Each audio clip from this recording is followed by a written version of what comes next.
She is a certified high-performance coach and a former professional athlete. Love having her on the show. She's been on the show almost from the very beginning, long time. and it's so great. And that's why we can discuss so many things, I think. know.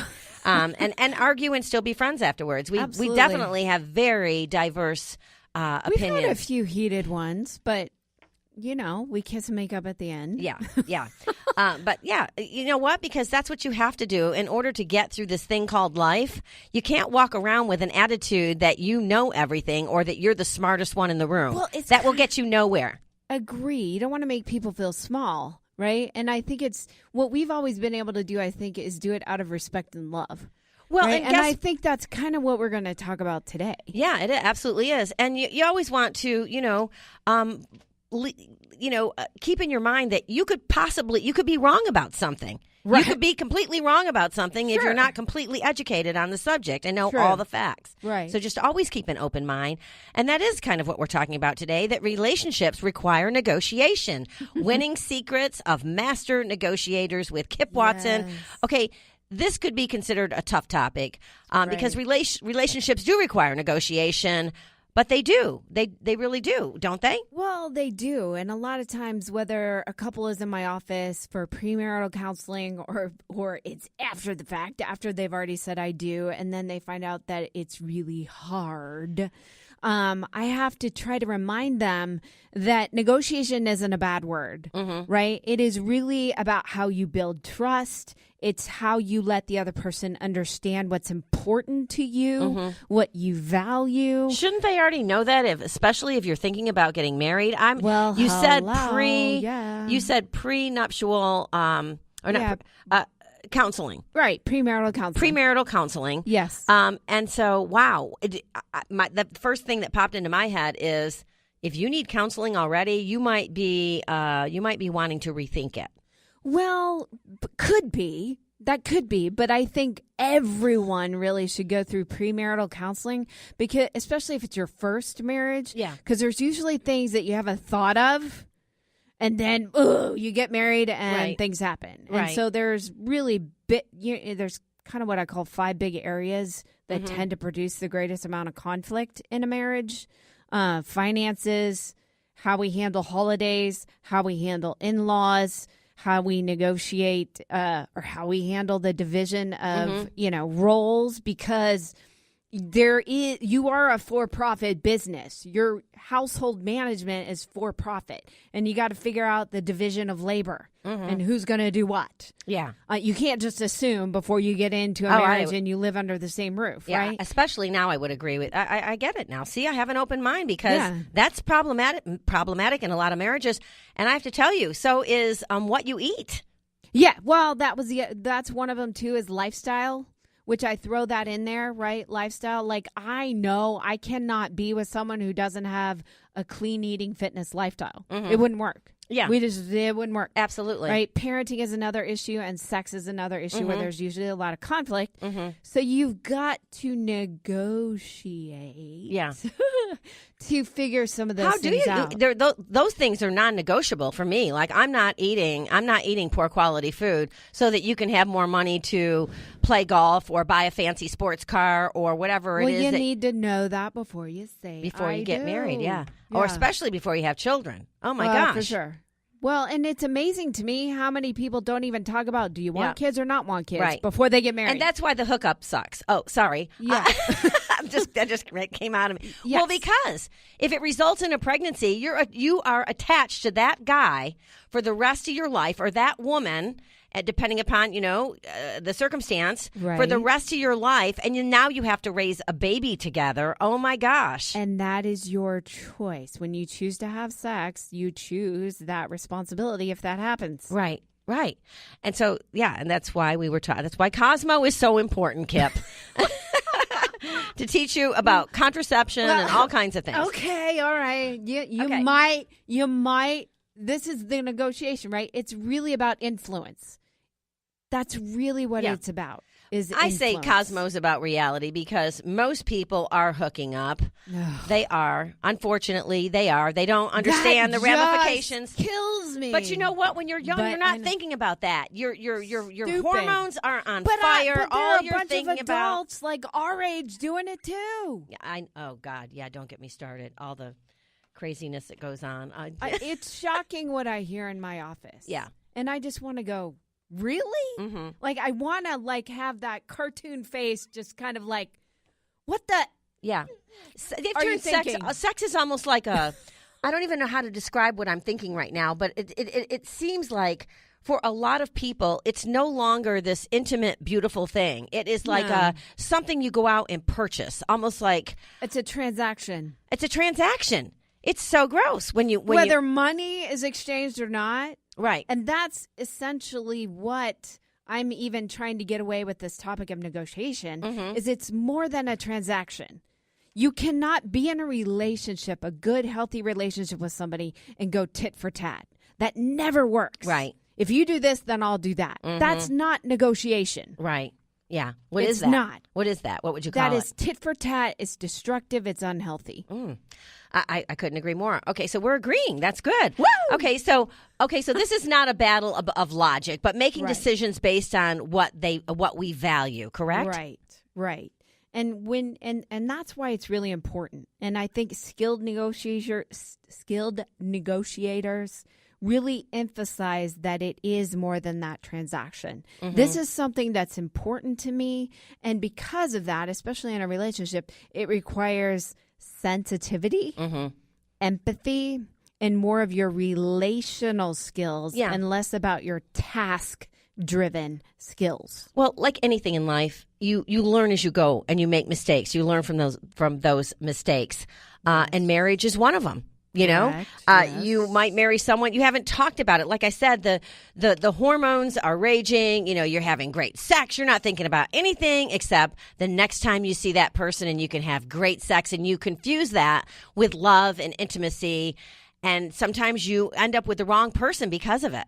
Well, here's what I know kind of related to that is that when couples make that commitment and the sex life is really, really good, there two things can happen. One, they get confused and they think that great sex is what equals a great marriage.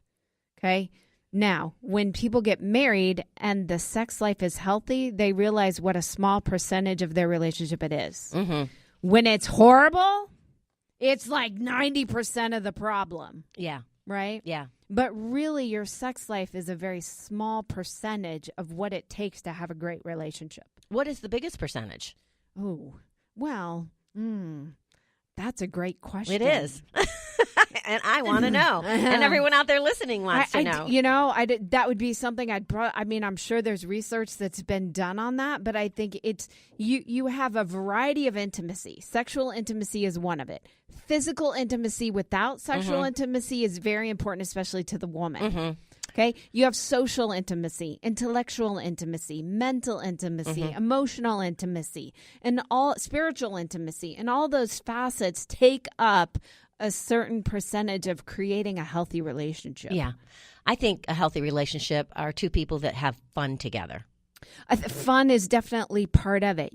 I think the bottom line is it's a belief system that's based on, yes, do we hang out? Do we have fun? When we do have problems, do we persevere? Are we resilient together? Do we talk about problems with respect and love? Yeah. And you got to have that belief that then translates into your behavior. And then the behavior is where there's this healthy communication, constructive communication in what I'm talking about here, negotiating. And I'm looking at Avi and Lexi. They're both so young. They're both in fantastic relationships. I know both of their mates, and I like them both. What are you guys thinking when we're talking about this? Because you're much younger. You don't have the life experience and relationship experience that Kip and I do. But do you agree with most of what we're saying? Well, yeah. It's eye-opening, though, because I don't feel like Ryan and I have hit any big obstacles yet. Yeah. Like finding a house and getting our house settled and everything was kind of a big deal. And it was a learning point for me to learn about Ryan and the way he deals with stress and money. Sure. And so that was interesting. So I know we're gonna struggle, and there's gonna be things that we're learning, but we're not married. So my mom, we were talking about this last night. My mom was like, "Why don't y'all just go to the courthouse and do it?" Yeah. And I'm like, "Well, I don't want to do it while I'm pregnant. I don't know what it is, but there's something about it. Mm-hmm. I would rather the baby get here and go to the courthouse and get married, and then have a wedding a year after that or something." Yeah. But my mom's like, "It doesn't make a difference," and I don't know. There's things that I want to learn about Ryan and have our baby, and hopefully get married after that. Yeah. Timing is everything. But it really is. And Aviana, what are you thinking? And my biggest, our biggest arguments are over food, what we're going to eat. So I can say I'm right there with you, Lexi. Yeah. I mean, he'll buy GMO-filled peanut butter, and I'm over here yelling at him about cornstarch and his garlic salt. So, I mean, we haven't gotten far past that. That's so funny. Yeah. And those are all things that are negotiable, though. But it comes down to values. What you value the most is what you will spend your money and your time with and on. Well, I guess I encourage, especially young people, know what your green light issues are, the things that are non-negotiable. Oh, let's talk about that after the break. Okay. Great stuff. Everyone, I hope you're enjoying the show. Stay tuned. More with Kip Watson, One Life Radio. We'll be right back.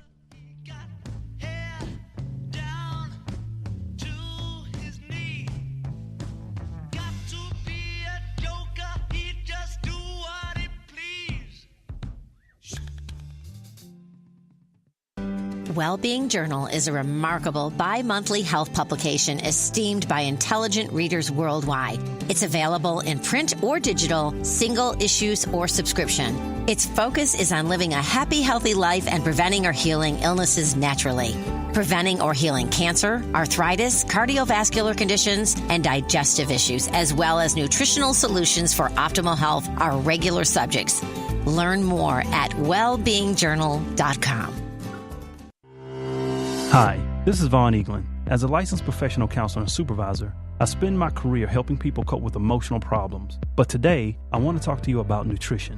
People ask me all the time for nutrition and weight loss advice, and I always find myself recommending a raw vegan protein, a food supplement called Warrior Blend by Sun Warrior. I wasn't always active and fit. In fact, I was very overweight as a child, and as a counselor, I must emphasize the importance of the mind-body connection. A clean body helps with a clean mind. Start today with Sun Warrior Blend Raw Vegan Protein. For more information, go to sunwarrior.com and start living clean today. Hi, everyone. It's Bernadette. Everyone knows that I'm a strong believer in the numerous health benefits of cannabinoids and CBD oils. As with any supplement, I always do my research and my homework to find the highest quality product on the market. That's why I'm so happy to announce our partnership with the H Hemp Company, founded by a group of the most experienced and respected names in the CBD community. H Hemp offers a line of innovative products that are all natural and tested for quality. Choose from flavorful oils, restorative body balm, and minty breath spray, all at affordable prices. And for every H Hemp product sold, the company makes a donation towards the fight against opioid and anti-anxiety drug addiction, an epidemic affecting millions of families across the nation today. H Hemp products produce a sense of calm, fight post-workout inflammation, and the company gives back to our community. What more could we ask for? Search online for H Hemp Company and use the code OLR for 20% off your first order. That's OLR for 20% off your first order. Hi, I'm Bob Barker. This is my friend Benny. Before you buy cosmetics, personal care, or household products, you be sure they have not been tested on animals. Everything from floor cleaner to shampoo is poured into animals' eyes and down their throats. They suffer intensely. Some even go blind. The price is never right for products tested on animals. Visit PETA.org for a list of cruelty-free companies. Hey y'all, it's Bernadette. We are so excited to be Ruby sponsors for the SPCA Fur Ball this year. And you know what? We wouldn't be able to do it without the help of our sponsors. Great companies like Squatty Potty, Sun Warrior Plant-Based Protein, Sunlight and Infrared Saunas, the H Hemp Company, Paleo Magazine, the Wellbeing Journal, and the International Society of Sports Nutrition. It takes a team to make a change, and helping the SPCA save animals in North Texas is just one of our many missions. thank you for your support too, and thank you for listening to One Life Radio. Did you know there are over 3,000 kinds of snakes? And most, being shy, pose no threat to humans, but they are still feared and killed even for frivolous fashion. In his poem Snake, D.H. Lawrence marvels at a snake drinking